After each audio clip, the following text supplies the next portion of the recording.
Hello grade 12s, welcome to GM Academy presented to you by Gift Mageba. Today we'll be focusing on organic chemistry under physical properties, which is question 3 in your exam question paper. The physical properties we are talking about is boiling point, melting point and vapor pressure.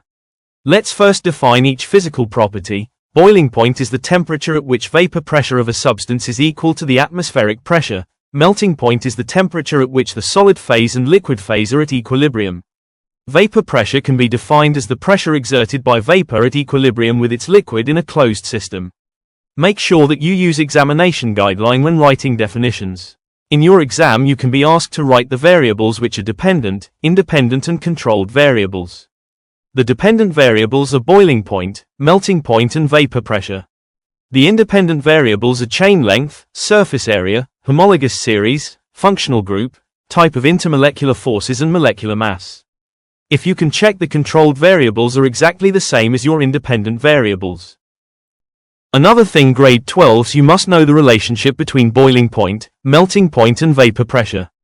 The higher the boiling point the lower the vapor pressure, and the higher the boiling point the lower the vapor pressure. This means compounds with highest boiling point and melting point, they have the lowest vapor pressure. In your exam you can be asked to write down the investigative question and hypothesis.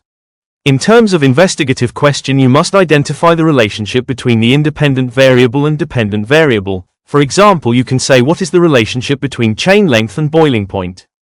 And include the question mark at the end. What about the hypothesis? The hypothesis is a statement that can be tested and validated through experimentation or observation. For example, you can write your hypothesis as follows: increase in chain length increases the boiling point, or you can say, as chain length increases, boiling point also increases. There are 3 types of intermolecular forces you are going to be examined on. Another name for intermolecular forces is van der Waals forces, which are London forces, dipole-dipole forces and hydrogen bonds.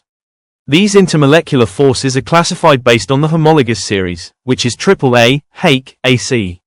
AAA stands for alkane, alkene, alkener. They have London forces, whereas haloalkanes, aldehyde, ketone, ester have dipole-dipole forces, and alcohols and carboxylic acids contain hydrogen bonds.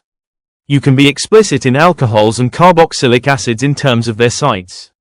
Alcohols have 1 site of hydrogen bond, while carboxylic acid has 2 sites of hydrogen bond. Please note that all the 9 mentioned homologous series, they all contain London forces. In your exam you can be asked any question. Firstly, you must compare the give compounds whether they belong to the same homologous series or not. If the compounds belong to the same homologous series, you must follow these steps when answering the question. 1 number is chain length or surface area. Secondly is the strength of intermolecular forces, and lastly is energy required to overcome the intermolecular forces. For example, if you are asked why compound A has the highest boiling point than B, this is how you explain.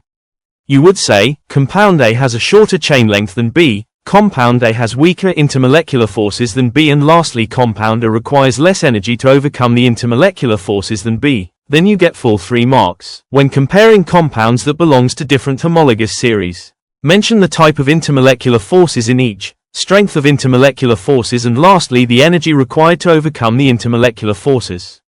For example, if the question asks you to explain the difference in boiling point or melting point of compound A and B, this is how you answer. Compound A has dipole-dipole forces. Compound B has hydrogen bonds. Point number 2, compound B has stronger intermolecular forces than compound A. Lastly, compound B requires more energy to overcome the intermolecular forces than A. The opposite is true. Make sure you write your answers in point form.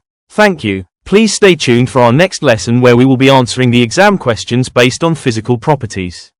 Do not forget to hit the subscribe button and feel free to like, share and comment.